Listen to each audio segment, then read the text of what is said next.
Hello everyone, Mrs. Bradfield here again. Today we're looking at activity 3 of your foundation work, researching the ancient Mayans. Now, last lesson you looked at some artwork and you came up with some questions about the Mayans from it. Now you are going to be creating an informative leaflet from the research that you have carried out. Now, the first thing we're going to look at is what your leaflet might actually look like. Okay, there are two options that I've got for you.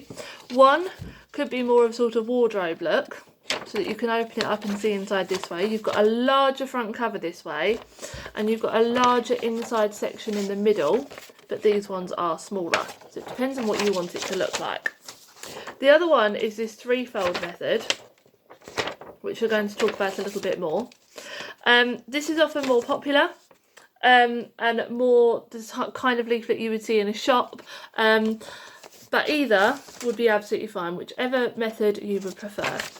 So then we need to be thinking about what information's going in it and how it's going to look. Now, you've done your own research, you might all have different things, but what you do need to have is different sections, and each of those sections will need a subheading. So, for example, here are some that I have come up with. You could have any sections you like, but these would be my subheadings. What I want you to pick up on with my subheadings is that this word has a capital letter, but so does this word. So even later on in the title, the words still have capital letters. Words like a and the, they don't. But all of the key words in your titles, your subheadings, do need capital letters. You can see that down here as well. Now, I've gone for these particular sections, but you could have any areas that you choose. The geography of the area that the Mayans used to live in was my first section. The periods of history in which the Mayans lived, because they did live in quite a few different periods of history. They lived throughout those periods. So it's important that I thought I discussed each of them. The politics and the way that their society functioned, the way it worked with their rulers. The language that they used. Writing system as well. This is something you're going to be looking at in your next lesson. The way that the Mayans wrote. Their artwork, their religions and mythology. With a lot of ancient civilizations like Egyptians and Greeks, they have a really interesting religion and mythology with their deities that you can learn about. And then their architecture and the buildings and the systems that they had. These are the sections that I've chosen to go with, and they are going to be my subheadings, my titles at the top of the section, followed by a paragraph, some sentences with some bullet points maybe, some pictures to help describe your section. All of that research is then going to go underneath each subheading. Okay, now I'm going to use this particular leaflet as an example of how you might lay it out.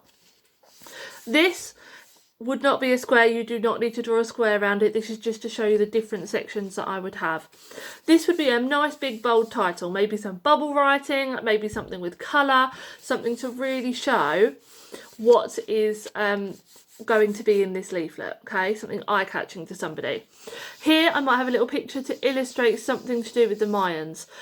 On the front cover, it needs to be quite a general picture to do with what you've learnt about the Mayans. Don't go too detailed straight away, because at the moment, somebody looking at this doesn't know anything about the Mayans, okay?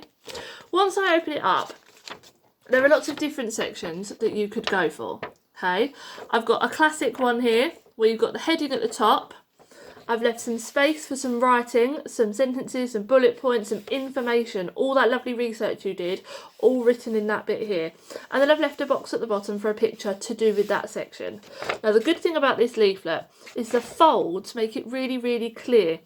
All of this is to be about that subheading and that section. So this writing and this picture. This one here was a little bit different. I put the subheading in the middle, and I decided actually this particular subheading, this piece of information, this section, didn't lend itself to a picture. So I haven't got one, because you don't need to. I've got information at the top, I've got information at the bottom, and I've just made it a little bit different by putting the title in the middle. This one here, very like the first one, I've got the subheading at the top, but then the picture and the information to follow.